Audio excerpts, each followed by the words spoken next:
student. Good morning to all of you and welcome to the organic class again and again. तो आज हम लोग फिर एक नए लेक्चर के साथ आप लोगों के समक्ष आप लोगों के बीच उपस्थित हूँ।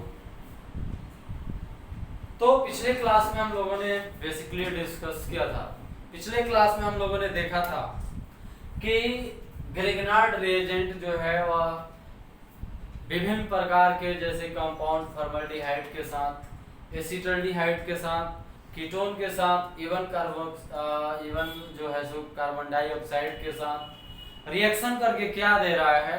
तो हमने देखा था कि प्राइमरी, सेकेंडरी, टर्शियरी अल्कोहल प्राप्त हुआ था। फिर कार्बन डाइऑक्साइड के साथ जो है हम लोगों को कार्बोक्सिलिक एसिड प्राप्त हुआ था। फिर उसके बाद हम लोगों ने रुक किया था, एक रिएक्शन देखा था हुंसडी का रिएक्शन। तो अभी हम लोगों को अल्काइल हाइलाइट बना के दे रहा था प्रिपरेशन के अंदर, उसको हम लोगों ने देखा था। फिर हमारे पास एक क्वेश्चन आया था, हमने एक क्वेश्चन लगाया था जो बहुत ही लेंथी क्वेश्चन था, बहुत ही लंबा क्वेश्चन था और टाइम के अभाव में मैंने जल्दी उसको निपटा दिया था, जल्दी कर दिया था। तो इस लेक्चर के अंतर्गत जो है हम लोग आगे बढ़ने से पहले थोड़ा सा पहले उस क्वेश्चन की ओर रुख करते हैं, फिर हम लोग आते हैं अपने टॉपिक के ऊपर। और सारे क्वेश्चन लगाया जाए ग्रिग्नार्ड के ऊपर। तो सबसे पहले उस क्वेश्चन को मैं लगा दे रहा हूं। उस क्वेश्चन को एक बार और हम लोग देखते हैं, फिर आगे बढ़ते हैं।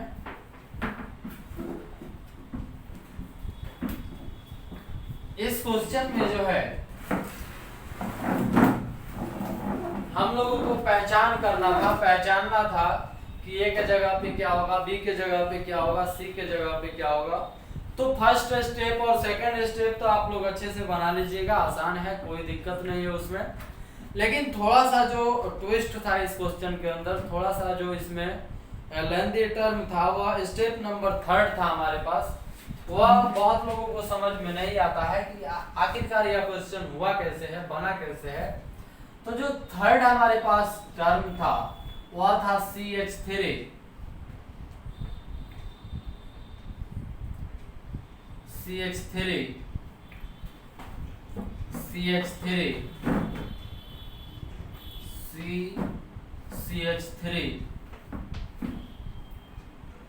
और यहाँ पे है CH3, यहाँ भी है अपने पास CH3।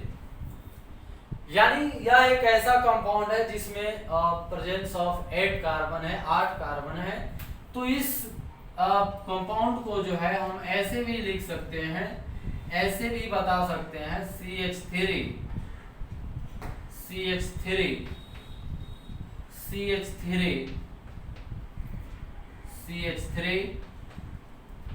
CH3 और यहाँ भी अपने पास आ जाता है CH3। इसको हम लोग ऐसे भी लिख सकते हैं, ऐसे भी इस कंपाउंड को बता सकते हैं। कोई भी हैरान होने वाली बात नहीं है, कोई भी परेशानी वाली बात नहीं है। तो इसका जब रिएक्शन होता है Na के साथ, किसके साथ? Na के साथ और ईथर के उपस्थिति में, किसके उपस्थिति में स्टूडेंट? ईथर के उपस्थिति में। तो यह हमको दे देता है R-X। क्या दे देता है?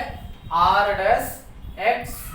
फिर इसका जो रिएक्शन है R-X का हम Mg के साथ कराते हैं। किसके साथ कराते हैं? Mg के साथ कराते हैं। तो यहाँ मिल रहा था हमको D। फिर इस D के अंदर जब हम जल का रिएक्शन कराते हैं, H2O से रिएक्शन कराते हैं, तो इस केस में हमें मिल जाता है E। ठीक है, यही था लास्ट टर्म हमारे पास क्वेश्चन के अंदर। इसके अलावा कुछ और था क्या? कुछ नहीं था। मैंने जल्दी में इस क्वेश्चन को बताया भी था, बनाया भी था, लेकिन थोड़ा सा एक बार और इसको समझ लेते हैं, एक बार और अच्छे तरीके से देख लेते हैं। ठीक, चलिए। तो यहाँ पे थोड़ा सा दिमाग लगाना है कि यह जो चीज दिया हुआ है सोडियम के उपस्थिति, सोडियम के साथ और ईथर की उपस्थिति में, सोडियम के साथ ईथर की उपस्थिति में कौन सा रिएक्शन होता है? तो वहां पे ऊर्ज रिएक्शन होता है, फिटिंग भी होता है, ऊर्ज फिटिंग भी हो सकता है। लेकिन सिमेट्रिकल कौन सा रिएक्शन होता है? तो one and only Wurtz reaction. तो हम लोग सोचते हैं कि इस R के जगह पे हम कितना कार्बन वाला कंपाउंड रखेंगे कि यहाँ पे हमें 8 कार्बन वाला कंपाउंड मिलेगा। तो मैंने वुर्ज रिएक्शन के पढ़ाते समय आपको बताया था कि यह 2 का 4 बना देगा, 1 का 2 बना देगा, 3 का 6 बना देगा, 4 का 8 बना देगा। तो यहाँ पे हमारे पास 8 है और इसको अगर बीच से हम कैंसिल आउट करते हैं तो 4 इधर कार्बन और 4 इधर कार्बन, यही ना होगा। तो अगर 4 4 का 2 हम अल्काइल हाइड्राइड लेते हैं तो ये हमारे पास बन के आ जाएगा, क्या बन के आ जाएगा। यानी यहाँ पे इस क्वेश्चन को डील करते हैं हम लोग। सबसे पहले लिया जाए CH3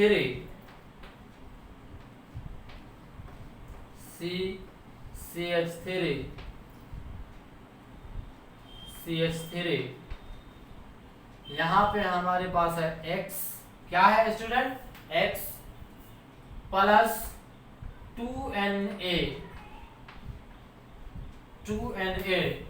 प्लस X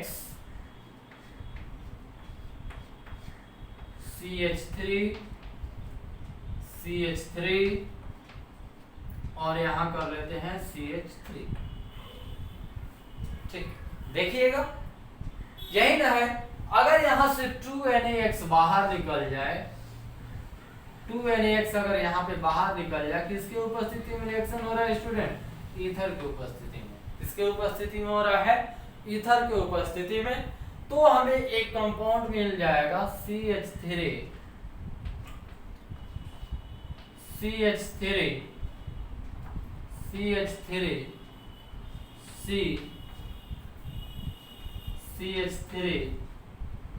CH3 और यहां मिल जा रहा है CH3। तो देखिए यह हमको मिल गया, क्या यह कंपाउंड मिल गया क्या हमारे पास।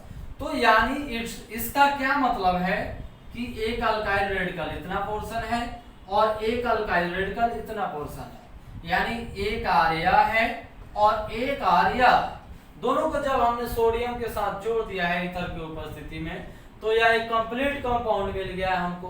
तो अगर R डैश की वैल्यू हमें बताना है तो हम बता सकते हैं क्या, इतना पोर्शन बता सकते हैं यार, इतना पोर्शन बता सकते हैं। यानी हमारे पास जो R डैश का वैल्यू है, R डैश का जो वैल्यू है वह हो जाएगा CH3 और यहाँ भी आ जाएगा CH3। यह वैल्यू हो जाएगा R डैश का। किसका वैल्यू हो गया स्टूडेंट, R डैश का। किसका वैल्यू आ गया हमारे पास, R डैश का वैल्यू यह हमारे पास आ गया। अब फिर इस R डैश के साथ X लगाया जा रहा है और उस X का रिएक्शन कराया जा रहा है MgBr के साथ। किसके साथ, Mg के साथ रिएक्शन कराया जा रहा है। तो इसको आप लोग उतार लीजिए इसको। चलिए हो गया, इसको मैं मिटा रहा हूं।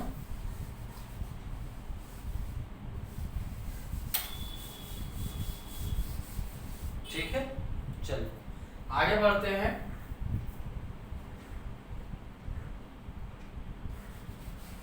चलिए अब R डैश X यानी यहां क्या रहेगा CH3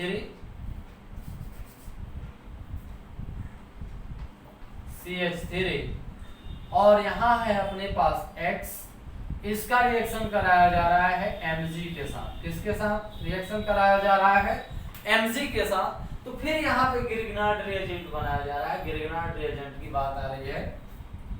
तो यहाँ यह हमको दे देगा CH3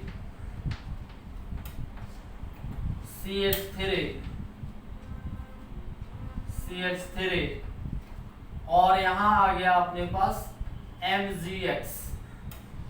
क्या गया स्टूडेंट, MgX। तो यह हमारे पास वैल्यू हो गया D का। किसका वैल्यू हो गया स्टूडेंट, D का। किसका वैल्यू हो गया, D का। अब D में अगर जल डाला जा रहा है तो क्या मिलता है हमें, या वह जो वैल्यू मिलेगा वह हो जाएगा E का। तो CH3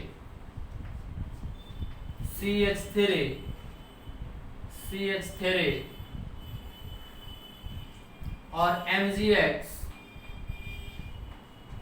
प्लस किसके साथ रिएक्शन हो रहा है, जल के साथ, तो H टूटेगा प्लस में और OH टूटेगा माइनस में। इतना तो हम लोग जान रहे हैं, इतना तो देखते आ रहे हैं हम लोग। और ग्रिगनार्ड इज ऑलवेज पॉजिटिव, तो बाकी सब यह जो अल्काइल हैलाइड है अपने पास, इस पे कौन सा चार्ज आ जाएगा? निगेटिव। कौन सा चार्ज आ जाएगा? निगेटिव। तो पॉजिटिव निगेटिव के साथ और निगेटिव पॉजिटिव के साथ, यानी जो हमारे पास फाइनल प्रोडक्ट बन के आ जाएगा, जो E का वैल्यू कहलाएगा CH3 यहाँ पे H प्लस Mg X और यहाँ हो जाएगा Br। तो यह जो इतना वैल्यू जो हमारे पास बन के आया है, यह वैल्यू हो जाएगा E का। किसका वैल्यू हो जाएगा? E का। तो यहाँ पे जो हम लोग तो इस क्वेश्चन को फिर से समझ रहे थे, तो यहाँ पे हम लोगों ने वैल्यू निकाला R डैश का। R डैश के बाद हम लोगों ने वैल्यू निकाला जो है सो D का, और D के बाद हम लोग आ गए E के ऊपर, जो E का वैल्यू क्या होता है। तो यहाँ हमारे पास E का वैल्यू मिल गया और this is a value of D। यानी इस केस में जो है हमने D भी निकाला, E भी निकाला। अब भी अगर किसी स्टूडेंट को समझ में नहीं आया है इस क्वेश्चन को, तो एकदम निफिक्र होकर के आप लोग जो मैंने वुर्ज रिएक्शन पढ़ाया है उसको एक बार देखिए, फिर वहां से आप आइए ग्रिग्नार्ड रिएजेंट के ऊपर, ग्रिग्नार्ड को एक बार देखिए, इंशाल्लाह सब कुछ समझ में आ जाएगा, कहीं परेशानी नहीं होगी। बस वही चीज है, उसको आप कैसे इम्प्लीमेंट, उसका कैसे आप लोग इम्प्लीमेंटेशन कर रहे हो, कैसे उसका यूज कर रहे हो, तो इस क्वेश्चन के द्वारा ये सब चीजें पता चल जाता है कि आप कितना इस रिएक्शन के बारे में सोच रहे हो, क्या कर रहे हो। तो ये था हमारे पास ग्रिग्नार्ड रिएजेंट के ऊपर क्वेश्चन था, पहला क्वेश्चन था, जिसमें हम लोगों ने A का वैल्यू निकाला, B का वैल्यू निकाला, C का वैल्यू निकाला, देन लास्ट में हम लोग आ गए अल्काइल रेडिकल का वैल्यू निकाले, उसके बाद D के ऊपर आए, फिर हम लोगों ने निकाला वैल्यू E का। तो अब हम लोग नेक्स्ट क्वेश्चन पे आते हैं, ग्रिग्नार्ड के ऊपर हम लोग क्वेश्चन बनाते हैं। बहुत ही इंपॉर्टेंट क्वेश्चन है ये सब। चलिए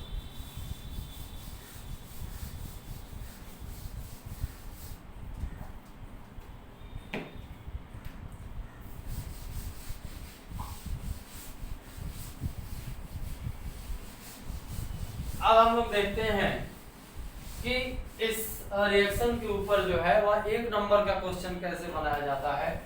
1 नंबर वाला क्वेश्चन इस रिएक्शन के ऊपर कैसे आता है उसको हम लोग देखते हैं। व्हाट हैपेंस, क्या होता है, इस टाइप का यह रिएक्शन होता है। चलिए तो क्वेश्चन नंबर 2 इसका नाम दिया जाए, क्वेश्चन नंबर 2, ठीक है। क्या होता है, क्या होता है, ठीक है, यह हेडिंग बनाइए। पहला 1 में, जब ग्रिग्नार्ड रिएजेंट की अभिक्रिया, जब ग्रिग्नार्ड रिएजेंट की अभिक्रिया फॉर्मल्डिहाइड के साथ होती है,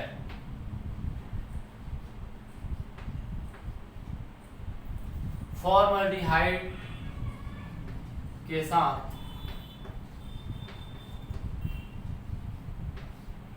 फॉर्मल्डिहाइड के साथ होती है, ठीक है। पहला हमारे पास क्वेश्चन है कि क्या होता है जब ग्रिग्नार्ड रिएजेंट की अभिक्रिया फॉर्मल्डिहाइड के साथ होती है। क्वेश्चन नंबर 2, जब ग्रिग्नार्ड रिएजेंट की अभिक्रिया एसिटल्डिहाइड के साथ होती है, एसिटल्डिहाइड के साथ, एसिटल्डिहाइड के साथ होती है। Question number 2। क्वेश्चन नंबर 3 सी के अंदर आता है, जब ग्रिग्नार्ड रिएजेंट की अभिक्रिया कीटोन के साथ होती है, कीटोन के साथ होती है। ठीक है, या थर्ड नंबर क्वेश्चन है नंबर 4 डी, जब ग्रिग्नार्ड रिएजेंट की अभिक्रिया कार्बन डाइऑक्साइड के साथ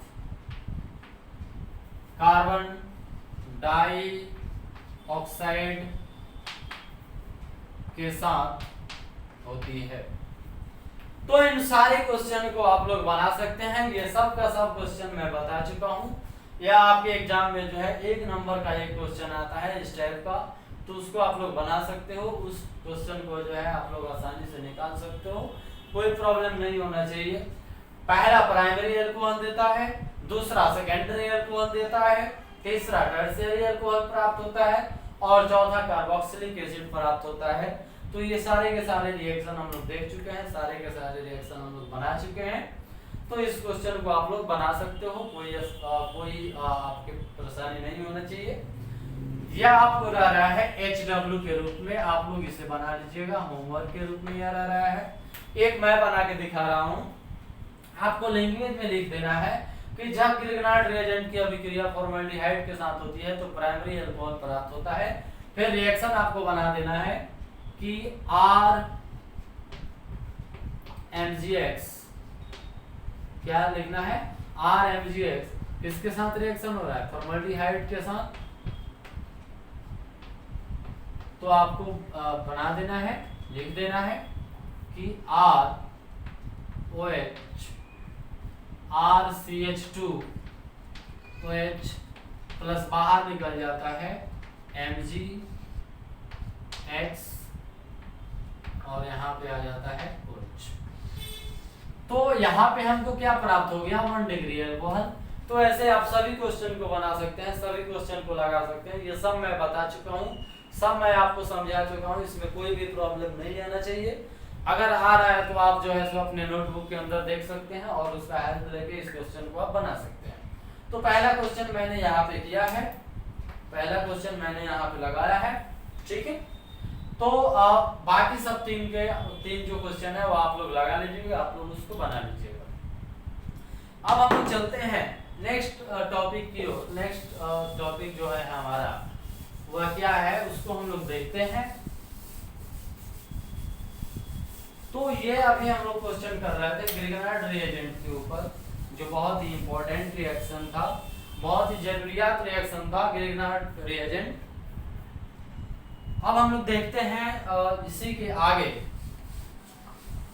अब हमको देखना है प्रतिस्थापन अभिक्रिया, सब्स्टिट्यूशन रिएक्शन, जिसमें हम लोगों को मिलेगा न्यूक्लियोफिलिक सब्स्टिट्यूशन रिएक्शन और इलेक्ट्रोफिलिक सब्स्टिट्यूशन रिएक्शन, जो हम लोगों ने ऑलरेडी पहले देखा भी है, लेकिन फिर भी यहाँ हमें बना लेना है, उसको एक बार देख लेना है। SN1 रिएक्शन क्या होता है, SN2 रिएक्शन क्या होता है। ठीक है,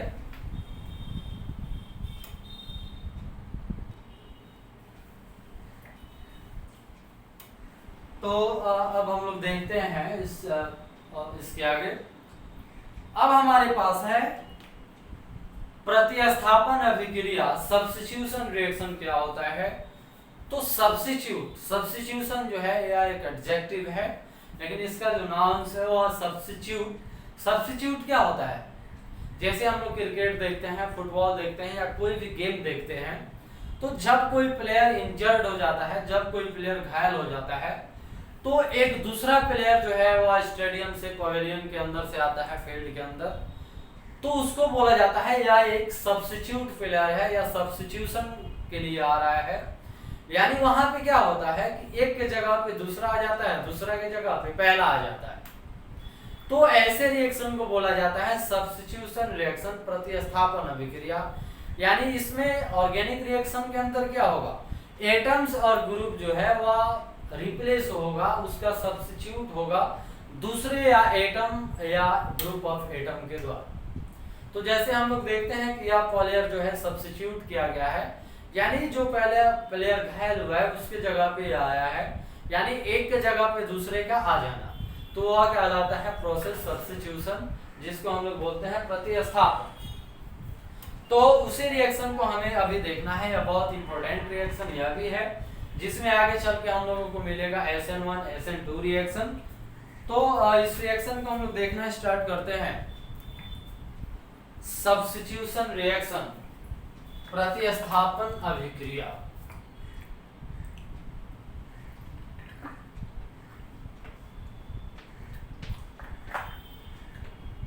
सब्स्टिट्यूशन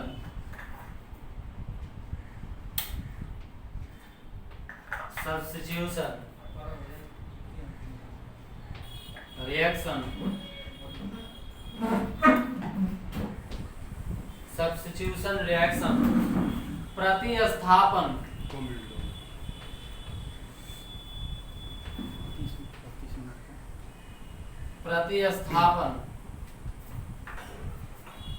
अभिक्रिया। प्रतिस्थापन अभिक्रिया, सब्स्टिट्यूशन रिएक्शन।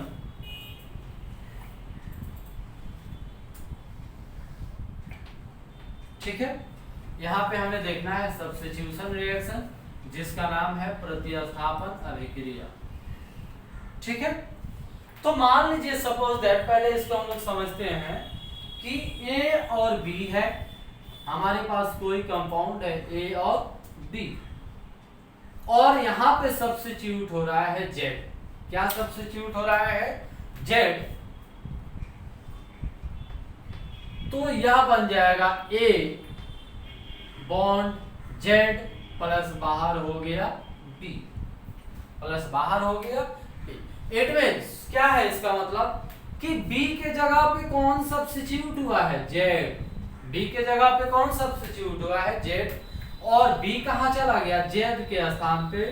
तो ऐसे रिएक्शन को बोला जाता है सब्स्टिट्यूशन रिएक्शन, प्रतिस्थापन अभिक्रिया।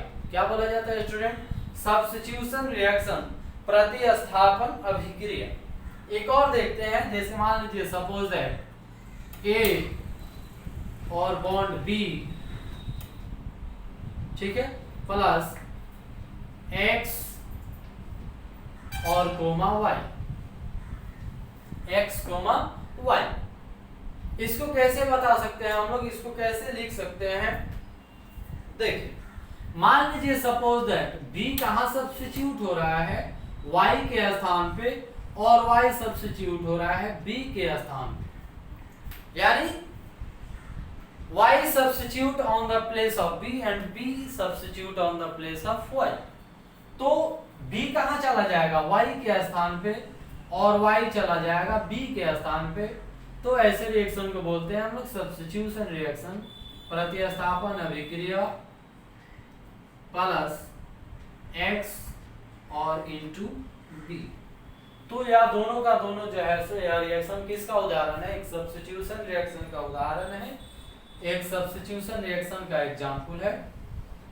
ठीक है, अब देखते हैं यह ऑर्गेनिक रिएक्शन में किस प्रकार अप्लाई हो रहा है। एग्जांपल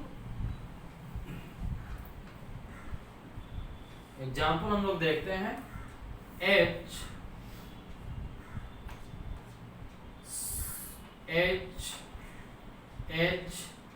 और यहां हमारे पास हो गया Cl। क्या हो गया? Cl। इसका हम लोग रिएक्शन करा देते हैं KOH के साथ। किसके साथ रिएक्शन करा दिया जाए? KOH के साथ।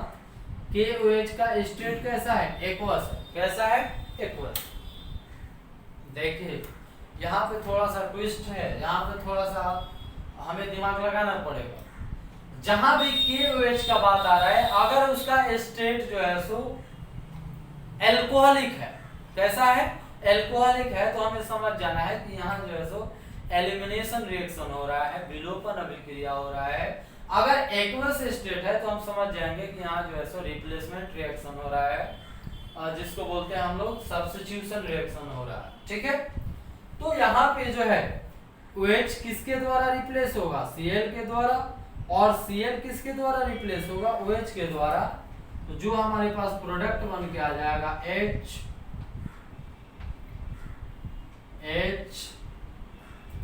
H single bond OH plus बाहर निकल जाएगा सॉरी KCl। क्या बाहर निकलेगा स्टूडेंट? KC और L। तो ऐसे रिएक्शन को हम लोग बोलते हैं सब्स्टिट्यूशन रिएक्शन। और सब्स्टिट्यूट हो रहा है यहाँ पे विभिन्न प्रकार का एटम्स और ग्रुप ऑफ एटम्स। ठीक है, तो इसका डेफिनेशन हम लोग कैसे लिख सकते हैं, इसका परिभाषा कैसे लिख सकते हैं, देखा जा रहा है, उसको देखा जाए। वैसे रासायनिक अभिक्रिया, वैसे रासायनिक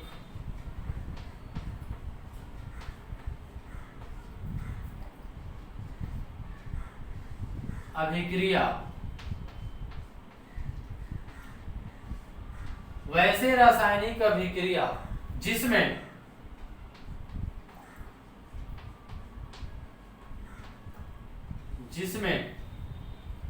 परमाणु या समूह,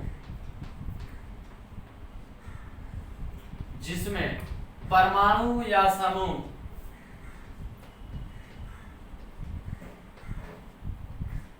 किसी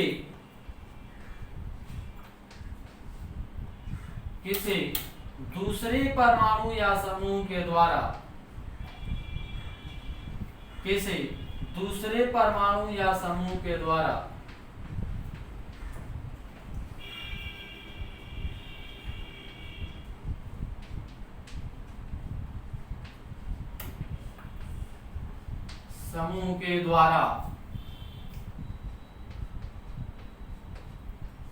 प्रतिस्थापित होते हैं, प्रतिस्थापित होते हैं,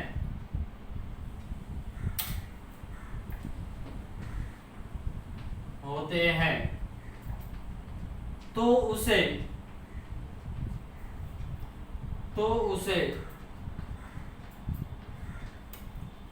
प्रतिस्थापन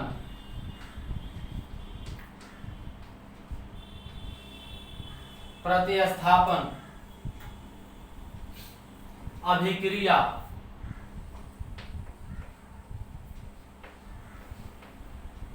कहा जाता है,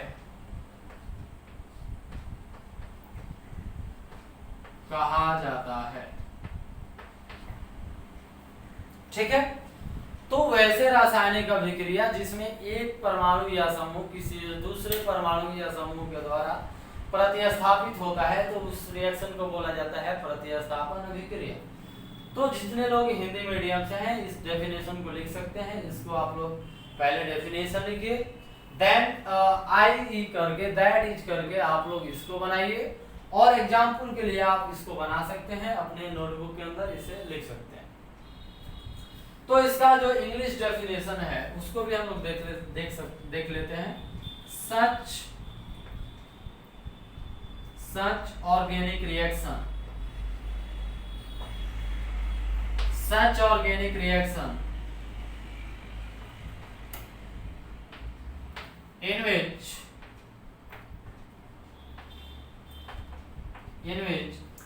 atoms or group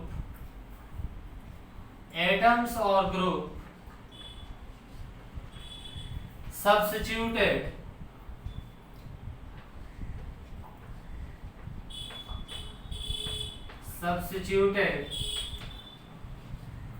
by another atoms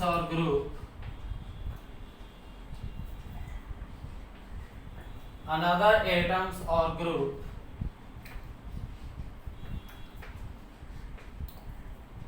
this type of reaction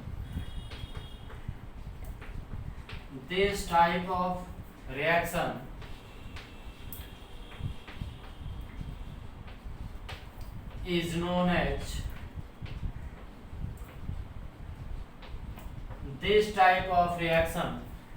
as substitution reaction। दिखाई दे रहा है यहाँ तक? substitution reaction. ठीक है, तो ये अपने पास था प्रतिस्थापन अभिक्रिया, जो जिसके बारे में हम लोगों ने लिखा है कि वैसे रासायनिक अभिक्रिया जिसमें परमाणु या समूह किसी दूसरे परमाणु या समूह के द्वारा प्रतिस्थापित होते हैं तो उसे प्रतिस्थापन अभिक्रिया बोलते हैं। इसको इंग्लिश में भी हम लोग लिख सकते हैं कि such organic reaction in which atoms और group substituted by another atoms और group this type of reaction is known as a substitution reaction. तो ये हमारे पास था सब्स्टिट्यूशन रिएक्शन। आज का जो समय है वह समाप्त हो चुका है अप्रॉक्स। तो हम लोग चलते हैं, ठीक है। तो ये अपने पास था सब्स्टिट्यूशन रिएक्शन, और सबसे पहले इसके आप लोग डेफिनेशन लिखिए, देन आप लोग उसको उतारिए। हम लोग बढ़ते हैं नेक्स्ट लेक्चर में, इसके आगे जो हम लोग देखते हैं। इसके बाद हम लोग स्टार्ट करेंगे इसी टॉपिक के अंदर न्यूक्लियोफिलिक सब्स्टिट्यूशन रिएक्शन। तो आप लोग जो है, आप लोगों से ये रिक्वेस्ट है, ये गुजारिश है कि जो 11th क्लास का हमारे पास ऑर्गेनिक है न्यूक्लियोफाइल्स, इलेक्ट्रोफाइल्स, उसको आप लोग एक बार देख के आइए, या टाइप्स ऑफ रिएक्शन देख के आइए। यहाँ पे हम लोग पढ़ेंगे, बहुत मजा आएगा, बहुत ही आसान सा रिएक्शन है ये, लेकिन समझने वाला है। तो आज को लेक्चर को यहीं पे हम लोग स्टॉप करते हैं। Thank you, best of luck, धन्यवाद।